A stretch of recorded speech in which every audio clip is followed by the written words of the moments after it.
All right, so recording's good.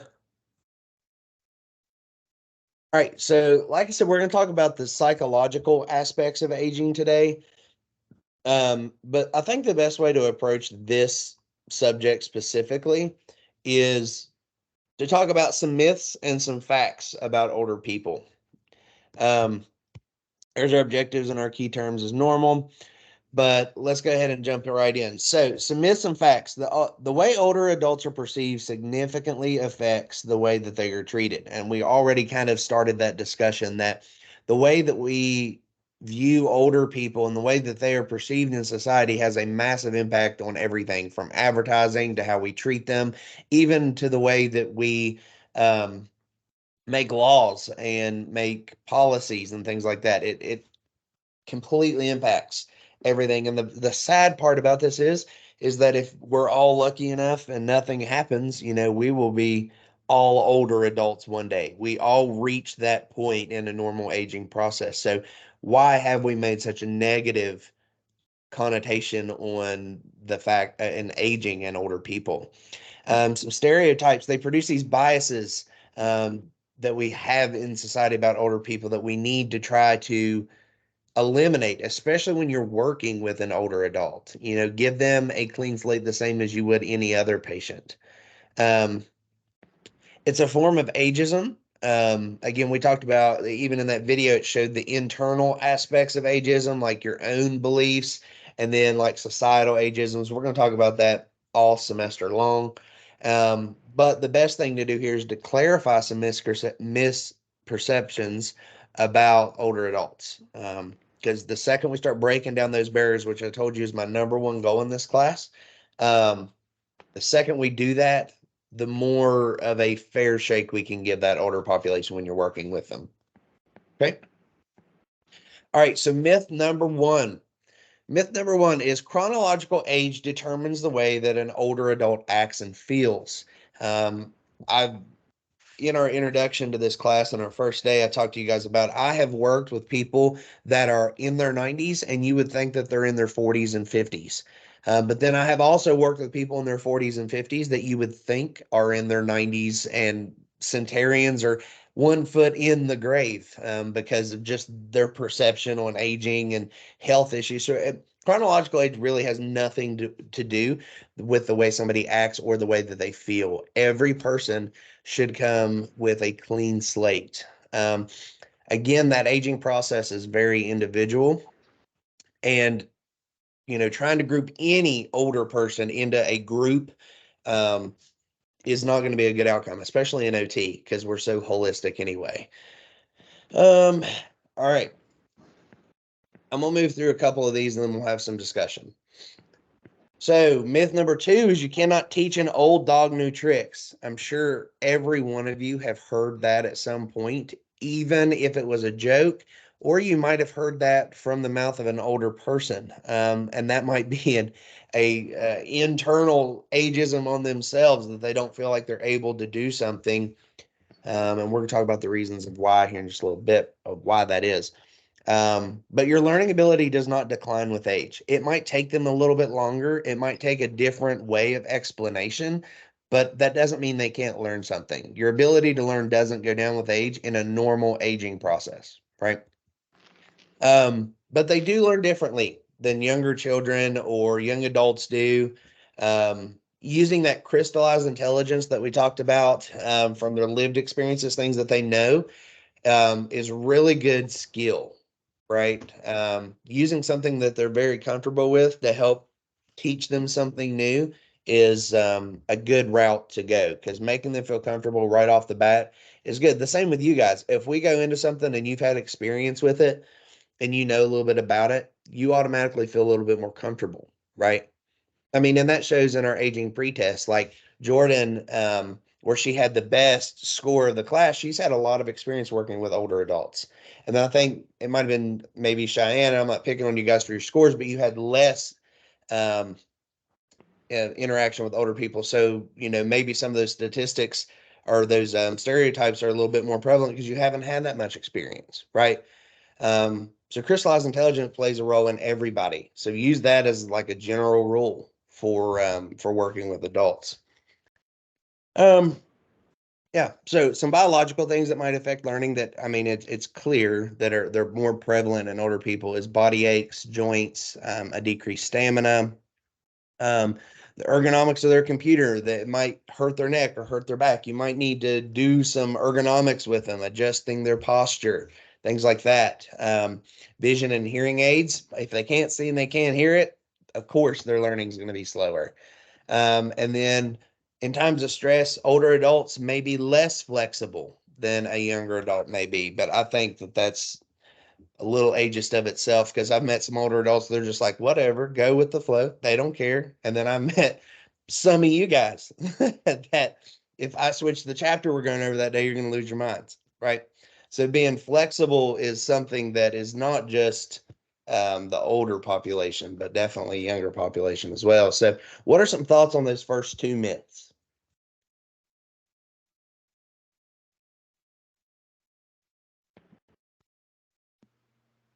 I feel like the one that says you cannot teach an old dog new tricks, I feel like in some ways that's true, and I've seen that with the guy that works at my job because he's like 89 or 90 years old, and like there's just things that like I, he's just has always done. Like for example, like when he gets a cup of coffee, he just leaves his cup in the sink and thinks that it magically like washes itself.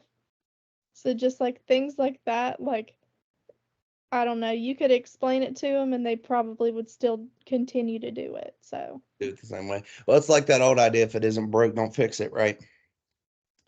But I think what this myth is more along the lines of like if you wanted to teach them a new skill or how to do something, that it's important to acknowledge there might be some physical stuff there that might hold them back and it might take them a little bit longer, but their ability to learn doesn't change. They can learn. Now, stubbornness, everybody's stubborn, right?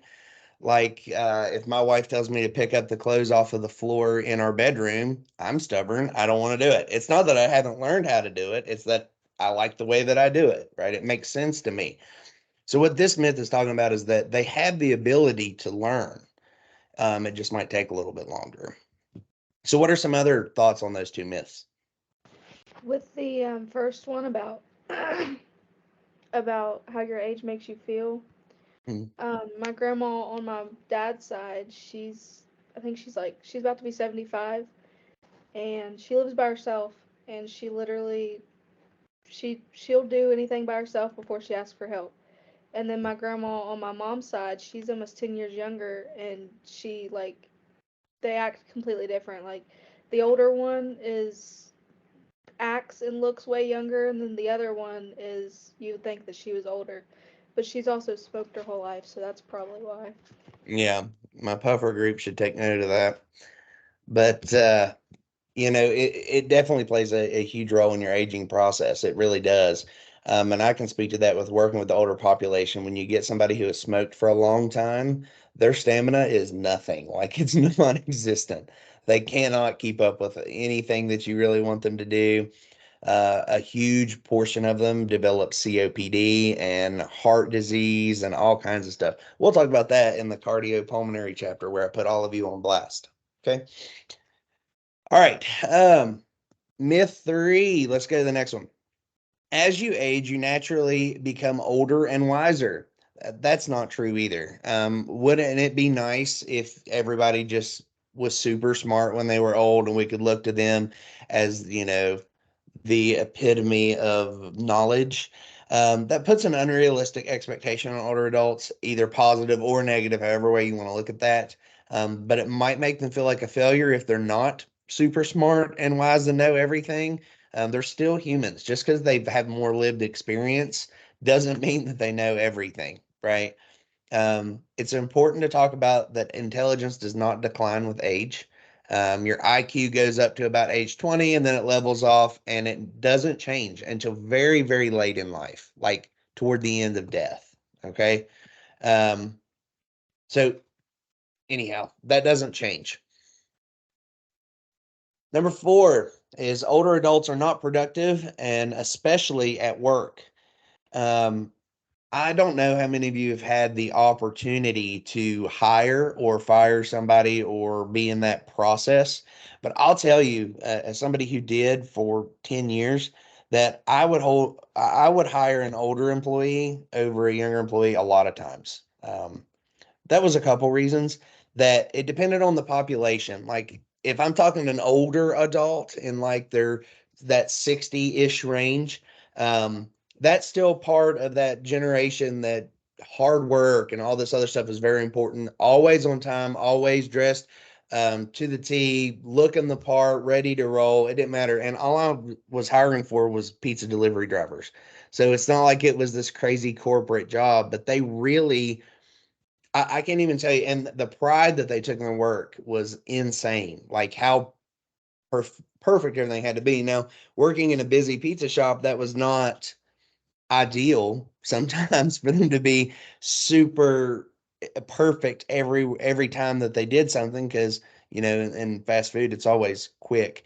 But nonetheless, I could always count on them. Never called into work. I mean, it was really something. Um, the number of workers age 65 and older is expected to continue to increase because of this baby boomer generation that is getting into this 65-ish range. Um, and that's because they really don't have an option. If retirement age continues to go up, if Social Security continues, the money is not sufficient, if inflation stays high, if they're raising grandkids, all these different things, they're going to have to work. I know a lot of people over the age of 65 that still work. It might be part time, but they still work. Work is not only social or leisure, it's necessary to maintain whatever lifestyle. A lot of people, when they reach that 65, maybe they didn't save enough money or didn't have the opportunity to save enough money to retire and live comfortably. So working is their only option. But retirement changes this, and older adults must find other activities to replace work life if they choose to do so. So let's talk about those two myths. What do we think? I haven't heard from Haley yet. Haley, what's going through your head with some of these myths?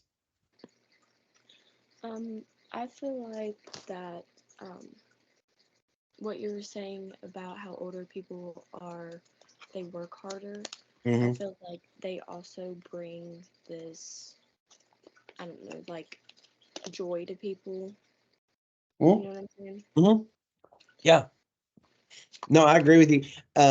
I think a good example. I cannot remember her name, but I've met her tons of times. She worked at the Chick-fil-A in the Beckley Galleria, and she's the one who walks around and she asks if you want a refill or wipes off the table. I cannot remember her name, but that's a good instance. Like I would assume, not in a negative way, but I would assume she's probably over retirement age, and she is still working. And I like what you said, Haley. Like they bring a sense of joy when somebody is older like that, and they do have a positive outlook on aging, and they are in a good mood. It does bring the level of joy in that company up. I agree, 100%. I think it also brings a level of maturity to it, like somebody you can look up to and ask questions. Um, very good, very good. Brittany, what are some things you think or that you're thinking about? I think younger generations, due to electronics and whatnot, I do think that they have become more lazy. Um, I think older people do have a better work ethic, and they actually appreciate having a job more because they've been through periods of time where they can't work or they've struggled more. And I think the younger generation, most of them are just quick to call in or be less dependable. Okay. Yeah. Does anybody disagree with that or agree with it? I agree with that. Even Yeah. I catch myself even sometimes trying to find the lazy way out of like doing work. Mhm. And my parents aren't quite 65, but they're like 63. And I find them like telling me, like, you don't need to be lazy, do it the right way all the time. Yeah. Well, I I mean, think it I'm guilty of that too. I work very firmly with the idea of work smarter, not harder. I use all tools that are available to me. Um, I have neighbors that are like that. They're in their 60s, getting ready to reach 65 at retirement age. And um, I have a huge patch of woods behind me that needs cleared out. And I'm like, I'm just going to wait until I eventually buy a 4-wheeler and can just rip out the brush when I cut off at the bottom. And they're like, just go down there with a handsaw and do it. And I'm like, no, I don't want to. Why would I do that? That makes no sense. But they are very hardworking people. I mean, they had a pile of dirt that was like the size of a minivan in their yard. We both had a load of dirt delivered. They moved theirs with a shovel and a wheelbarrow. And I have not moved mine yet because I'm waiting to rent a piece of machinery to move it. So, I mean, you're absolutely right that our generation looks at things at a work smarter, not harder kind of way. And I don't know if it's lazy because I don't want to put like that type of a negative connotation on it. I mean, clearly, I think there's lazy people in the older adults and younger adults. They're just lazy in different ways. So yeah, good conversation, guys. I All want right, to add Um, something to that. go ahead. Oh, sorry. I feel like it really depends on the background of the younger generation, how they grew up and how they were raised. And I Mhm. say that because if you really think about the people who are like around my age, a lot of the parents from our generation were a part of the drug epidemic when Mhm. that really became a big thing. So you see a lot of kids being raised by their grandparents, kids in foster care, kids having to do things for themselves. So I will say, although we have a lot of lazier people in our generation, I've also saw some of the hardest workers, people, Yeah, kids who've been working full-time hours since they were 16 years old, yeah, I and going to 100% school agree. too. Yeah, I think it just really 100%. truly depends on the background. Yeah. I also want to say, like, add to that, I am really big on like mindset. I think that, and I mean, this might not be the right way to think, but I think that people mentally, if they like, they can overcome like the way their parents was, if that makes sense, if that's Mhm. making sense at all. Mhm. Like, I don't think that just because your parents like was like lazy or on drugs, or you like grew up in a foster home, I think it's also a mind over matter thing. Like, Yep, for sure. And I think that even more so, like that's not a older and younger generation thing. That is a universal thing that, mindset has, and I can tell you guys that even having or helping somebody in the healing process, like even after hip surgery or something like that, that their mindset plays a massive part in how well that they are going to recover. One of the biggest is strokes, and we'll talk about that a lot in stroke recovery. But people, I'll tell you this as a general rule, and there's outliers to all of this, but people who want to get better generally have the better outcomes, and people who don't want to get better never do. So take that for a grain of salt. One thing that the teaching, like I'm going back to the teaching an old dog a new trick. It makes me think of whenever like I was in elementary school and I would have math homework and I'd be sitting at the table and like we'd be there for like hours of my dad trying to teach me. He's like, "Well, I did it this way, so do it this way." And I'm over here crying because I'm stressing. I'm like, "Which way do I do it?" Yeah. So they're developing all these new ways and like I feel like a lot of the older people, older generation just go back to the roots rather than like technology taking care of it. They go back to the roots of paper pencil in it. Yeah. Well, I mean, and that's got a lot to say with how comfortable you are with something, right? Like if you're comfortable and you like to do it, I hate change. Like I'm first to tell you, I despise it. And that was probably my biggest downfall as a manager. One thing that I just never could overcome is how much I hated change. And I worked for Domino's and they loved to change things all the time, the way that we did things. And I hated it, absolutely hated it, because I think it messes with how well oiled a machine is. It might be more efficient, but in my eyes, it's not. So, I wasn't comfortable with it. Let's keep going. All right, so myth number 5, older adults become more conservative as they age. Now, when I say conservative, I mean this both on a political and just a personal note. So it's not just one or the other. Many older adults are not conservatives. Everybody likes to throw them into that category, but they're not conservatives. Um, many older adults are very liberal. And then, but even on a personal note, conservative by itself means more reserved. not wanting to change, like keeping status quo. That's really what conservative means. But many older adults are not that way. They like new ideas and fresh roles and things like that. They're not, stuck in their way. So don't put that on all old people. Now, some people are, but so am I, and I'm not old yet. So, older adults learn continuously through their life experiences, but they may pursue new interests and goals, which is awesome. Learning something new is great for everybody. And then their habits and preferences contribute to consistency in their personality. That's true for everyone. I mean, the way that we do things is the way that we do things. Um, Stubbornness has a lot to play in that. Number 6 is older adults prefer quiet and tranquil daily lives. That's also not true. I mean, has anybody ever seen those videos on TikTok of these older adults like skydiving and stuff, like doing these crazy things? Um, I mean, it's just that's a complete myth. Some do, some don't. It just depends. If you were somebody who valued, a quiet reading space with a cup of coffee watching the snowfall in your younger years, you're probably going to enjoy something like that in your older years too. But if you were somebody who was like a daredevil and wanting to ride the tallest roller coaster and do the craziest things and travel the world, as a younger person, those desires don't just magically go away when you age. So they're still going to continue to like those things. And we're going to go ahead and do the last myth, and then we can talk some more. Is all older adults become senile? That's not true. A majority experience these things called senior moments. Does anybody ever? I experience these all the time, and I know you guys too. Have you ever walked into a room and forget why you're even in there?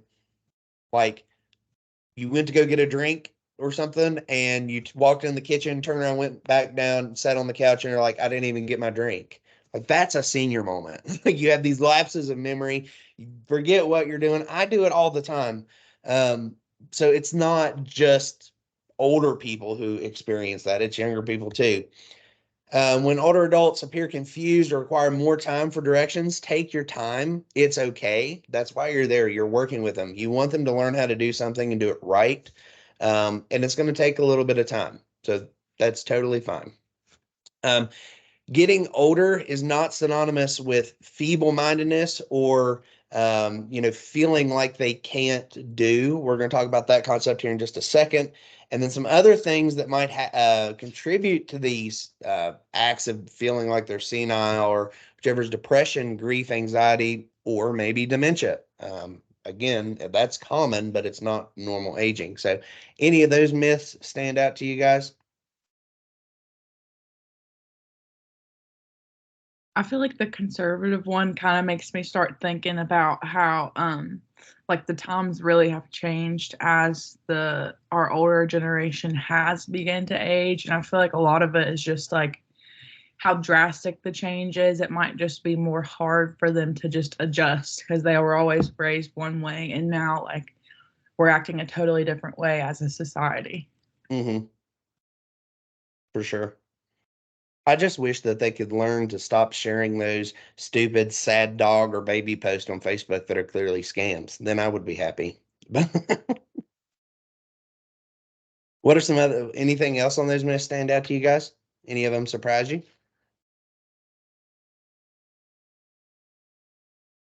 No?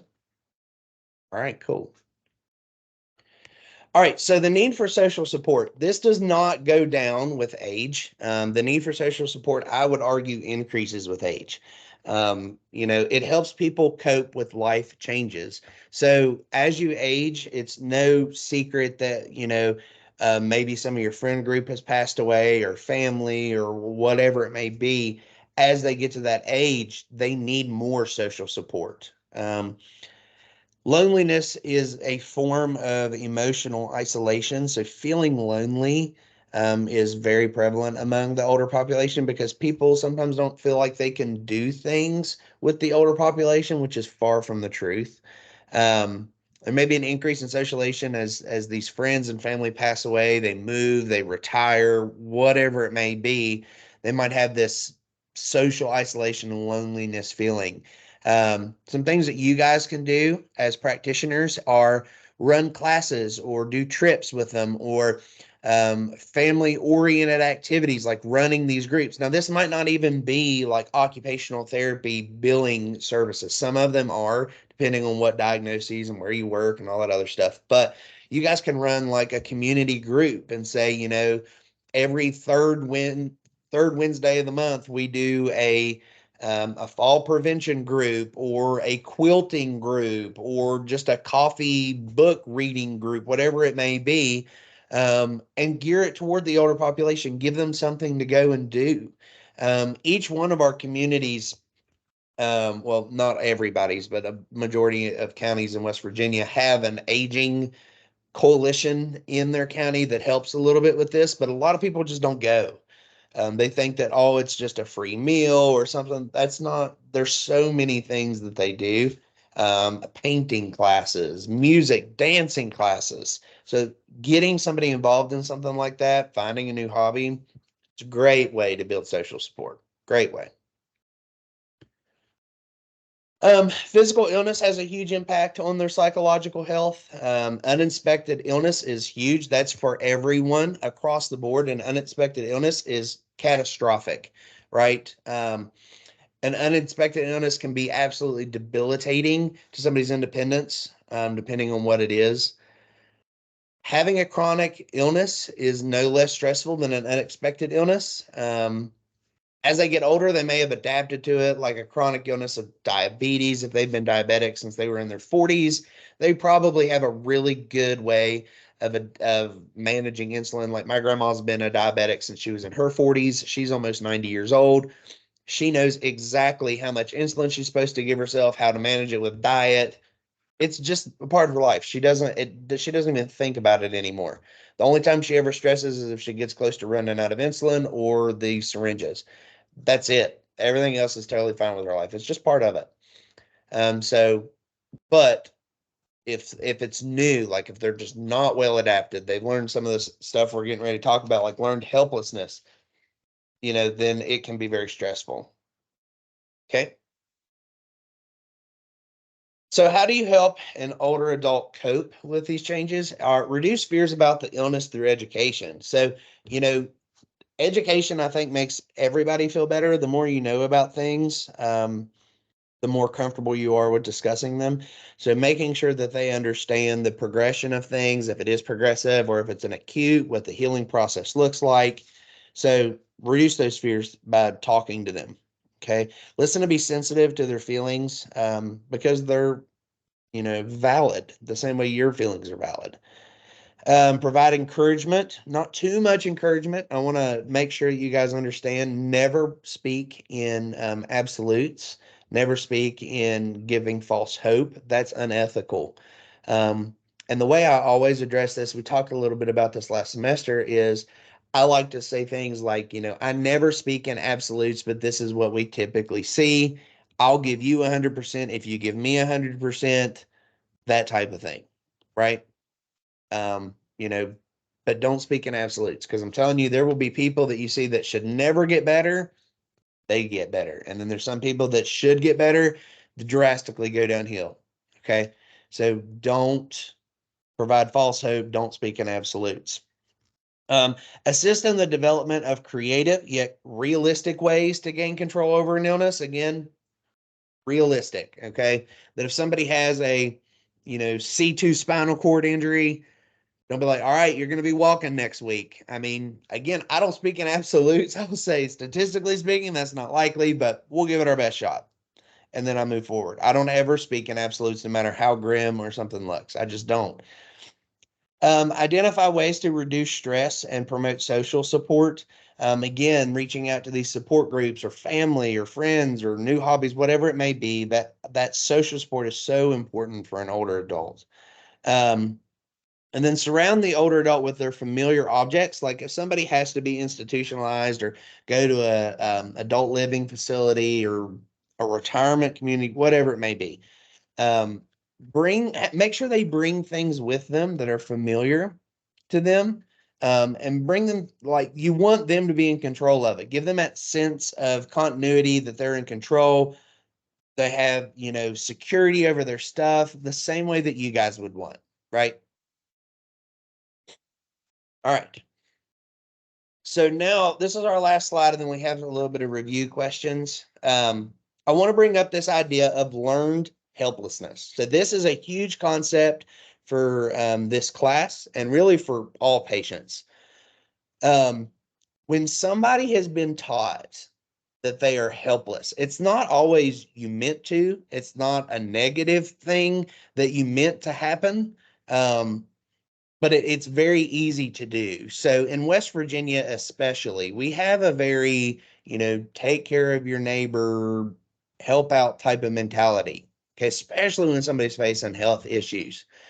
But you also don't want to overdo it, which is very easy to do. I know if my mom is sick, like I'm going to do everything I can to help her and make sure that she is going to be, well taken care of. But at the same time, if I don't push her to help herself and get better, I'm not doing anything but hurting her.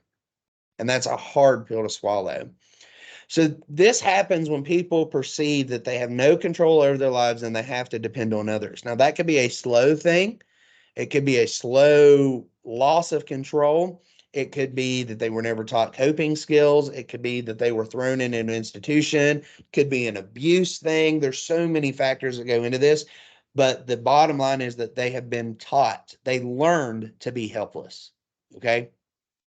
And that might not, again, be a bad intention. It might just very well be you're trying to help your mom, your grandma, or whoever. It might just be that, but you have helped so much that they are no longer comfortable with pushing themselves to get better.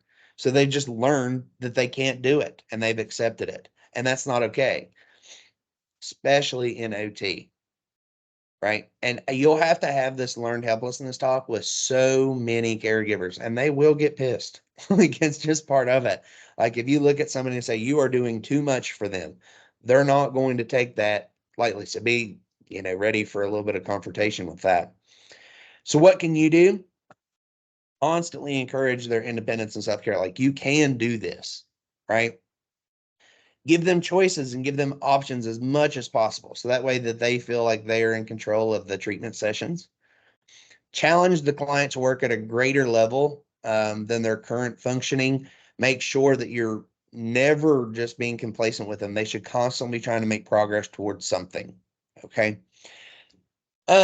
Self-advocating for themselves, if you can get to that point, like, listen, let me try, let me do it, which I've taught many patients to do. If I can't break through to the caregiver and they're still doing it, I said, listen, tell them to stop. Tell them to can let you do it, let you try. And then I say, on my next visit, I promise you, I'm going to follow up with this to see if you have been able to put your pants on or walk to the bathroom or whatever, right? And then relinquish some of the power and control and empowerment of the older adult to engage in problem solving. So one of the best ways I like to do this is if they say, I'd really like to be able to get up and go make a cup of coffee in the morning for myself without having to wake up the caregiver to do it for me.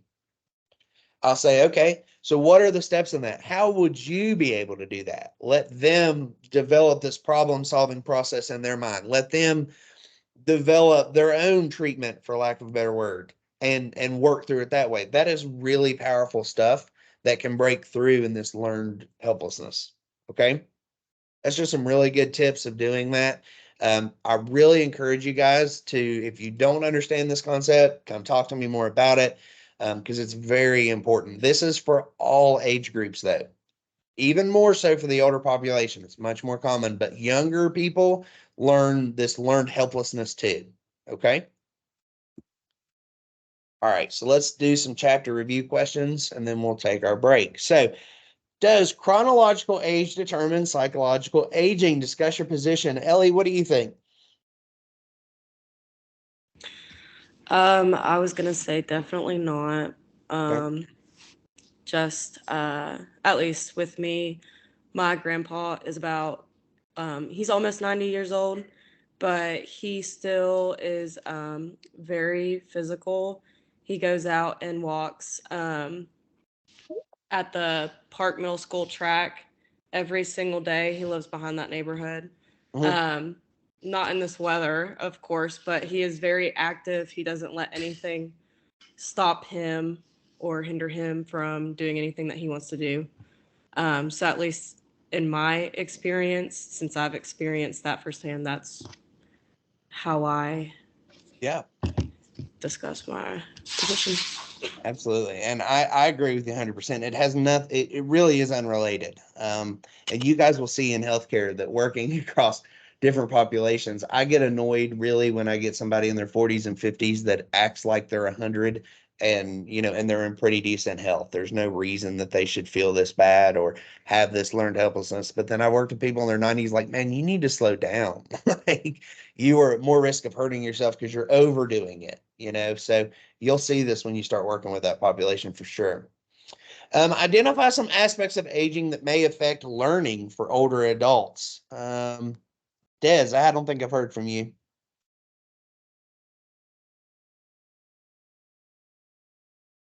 Can you hear me? Yeah. Um, so like any like signs of dementia or, depression or just any neurological decline. Yeah, that's true. What is a normal part of aging though, Des, that might affect their learning? Mm. Let me look back at my notes. You're good. Somebody wants to chime in and help her out there. What would be a normal part of aging that might affect learning? Would vision and Memory hearing loss? loss. Yeah, for sure. Vision, absolutely. Could be that normal decline in vision, that 1% decrease that we've talked about in pretty much everything. Um, that affects your ability to learn for older adults, right? If you're in your 30s, you're at your peak functioning, and then 1% every year after 30 as that decline, you get to 60 years old, you're 30% decrease in function on average, right? So you're not going to learn something as fast as a younger adult. Maybe you will, but likely you won't. So that's going to affect it just because it's a normal part of aging.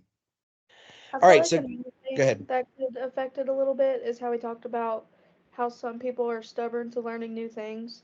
Mm-hmm. Like if they have their old way of doing something and it's not working out anymore, they don't really want to try something else. They just want to keep at what they know that they can do. Yeah. But again, I think that's all age groups. There's some things I don't want to learn a new way to do it. It works for me. Don't mess with the way I do it. But older adults too, because they've done something 60 years the same way. This is the reason why it might be hard to get them to walk with a cane or walk with a walker or not drive. They've done something far longer than you guys have the same way forever. And then saying, all right, now you got to change it. That's not easy to do. So I agree 100%. All right, so coping with a serious illness can be especially stressful for an older adult. Let's discuss any resulting occupational shifts and what an OTA can do to help older adults understand the change. So, any serious illness you guys want to talk about, how can that be stressful for an older adult, and what can the OTA do to help them understand it? Who have I not heard from? I don't think I've heard from Kelly yet. You could educate them on Absolutely. and just put familiar things in their lives. Yeah, for sure. 100%. Very good. Education is good for all illness, like learning about the process. How do you heal from this? What does the normal, continuum look like for this illness? Awesome. Education. I don't think there's anything better. I completely agree with that. Like, whenever I became diabetic, before I was allowed to leave the hospital and come home, I had to do like 2 days worth of education. And it really put my mind at ease. So I think that is probably the best and like most effective thing for a Yeah, serious illness. I absolutely. agree. Absolutely.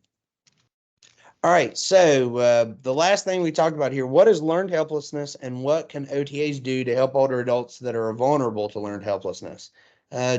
Jordan.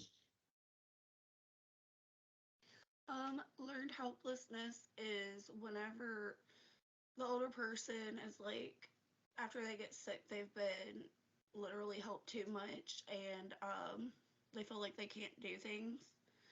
And what we can do to help is like offer them to do things or encourage them to do things. and not Yep. just do it for them. And it might just be that you teach them to do it in a different way, Mhm. you know? All right. So, all right, guys. So that is it. Does anybody have anything else that they